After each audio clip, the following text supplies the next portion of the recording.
পরিস্থিতি অনুযায়ী যতই পরিস্থিতি খারাপ হোক না কে লাগিয়া এমন পরিস্থিতির মধ্যে ফরন নাই যে পরিস্থিতি তোমার জীবন ও সমাজের জীবন রে তছনছ করে দেয়।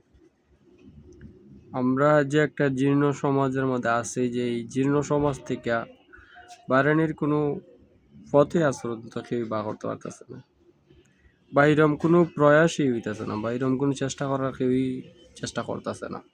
বিত্তশালী যারা আছে তারা নিজের ফুলা নিজের ভবিষ্যতের যারা আছে তারা নিয়ে চিন্তা করতেছে, কিন্তু আমরা যারা সাধারণ আছি এই সমাজের মধ্যে, আমরা চিন্তা না পূর্বের রাজারা করছে, না পূর্বের জমিদাররা করছে, না কেউ করছে। কারণ জমিদাররা যখন জমিদাররা ফলায় এই দেশ থেকে জায়গা, তারা নিজ সেফ জায়গা, তখন সাধারণ মানুষরা এই দেশে আমরা যারা আসলাম জমিদারের আদলে বা রাজারের আদলে, তারা এই দেশের পরবর্তী শাসকের গুলাম হিসেবে তাকিয়ে গেছি। যাক, পরবর্তীতে গণতন্ত্র আইছে, গণতন্ত্র আওয়ার পরও দাও খালি সিস্টেম বদলিছে যে গুলামরা কিভাবে শাসন করা যায়। সাধারণ মানুষ যারা আছে, আমরা এখানে কোনো সমাজের কথা কইতেছে না, সাধারণ মানুষ যারা আছে তারার কথা কইতেছে। কিন্তু বিত্তশালী যারা আছে তারা তো মনে করো আমরা সবসময় গুলামির মধ্যে খাড়াইছে। তা আমরা যারা আছি সনাতন সম্প্রদায়ের মানুষ, তারার একটাই জিনিস যে ধীরে ধীরে জীর্ণ হয়ে যেতেছে। জীর্ণ বলতে ধীরে ধীরে এমন জীর্ণতা তারারে দখল করে নিতেছে যে জীর্ণতা মনে করো একদিন তারা নিজেরাই নিজে গ্রাসিত হয়ে যাব, হয়তো কনভার্ট হয়ে যাব, নয়তো তারা এই দেশ থেকে পালাই যেতে হইব, নয়তো মৃত্যুবরণ করতে হইব।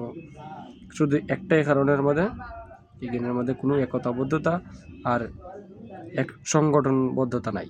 এক সংগঠনবদ্ধতা হইলে মনে করো যদি প্রায় 100 জন মানুষ থাকি, আমরা প্রায় 100 জন মানুষের যদি 100 আছে যদি চুল পরিমাণ করেও দেই, তাহলে ওই দিন 100 জনের যোগদান থাকে। আর এই 100 জনের যোগদানে পাহাড় তৈরি করতে কোনো ব্যাপারই না। তাই আমরা মূলত কাজ হইব, প্রথম যে কাজটা হইব যে আমরা সাধারণ মানুষ যারা আছি, বড় লোকের কথা কই না, যারা গরিব আছে, যারা নিজের ফালাইয়া যাওয়ার জায়গা নাই, যেখানে আছে কিনি মরতে হইব, তারারই কইতাছি তোমরা একমাত্র ভরসা আশা, তোমরাই সংগঠনের সব কিছু। তোমরা নিজেরাই যতটুকুই পারো না লাগা সপ্তাহে অন্তত একবার মিটিংয়ে মিছিলে যেটাই হয় না লেগে তোমরা যোগদান দেওয়ার চেষ্টা করবা নিজ নিজ গ্রাম। কইতাম না যে এইটা তুমি অমুকখানে আয়া অমুক শহরে আয়া করতে হইব, নিজ গ্রামের ভিতরেই করতে পারবা। নিজ গ্রামের যে মন্দির আছে এই মন্দিরে সপ্তাহে একবার দর্শন করো, সবাই মিলে মিটিং করো, যেমনি গ্রামের উন্নয়ন হয়, গ্রামের সুবিধা হয়, এগুলা তোমরা আলাপ আলোচনা করো।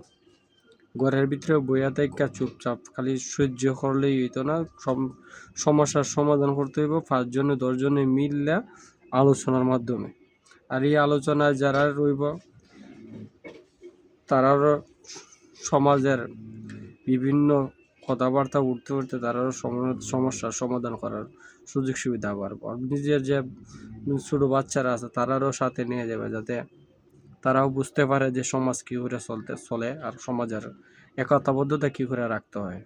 একটা জিনিস হলো তুমি যেমন নৌকায় চলবায় তেমনই তোমার মানসিক শক্তি। তুমি যদি বাংলা নৌকায় চলো তাহলে তোমার স্বাভাবিক নৌকা স্বেচ্ছা চলতে হইব, আর তুমি ভালো নৌকায় চলো স্বাভাবিক তুমি আরাম আয়েসা চলতে পারবে। তো এইভাবেই তোমরা যদি ভালো একটা সমাজ দিয়া যাও, মুরব্বী যারা আছে তারা মনে করো বাচ্চারা যারা আছে তারাও সুন্দর সমাজে আরও বেটার করতে পারবো, আরও সুন্দর করতে পারবো। তো এই কারণেই শিক্ষার লাগে ওটা অত্যন্ত এরারের তোমরা সাথে নিয়ে প্রত্যেক সপ্তাহে একবার মিটিং করো, একবার তোমরা প্রত্যেক সপ্তাহে গ্রামের ওয়ার্ডের মানুষ একটা নেও, তাহলেই মনে করো একদিন আমরা সবাই একই তারমো আর এক লাইনে থাকতারমো, সময়ের সাথে সাথে বড় ডাকও আইতে পারে। আর এই ডাকের উপেক্ষা তোমরা সবাই করবে।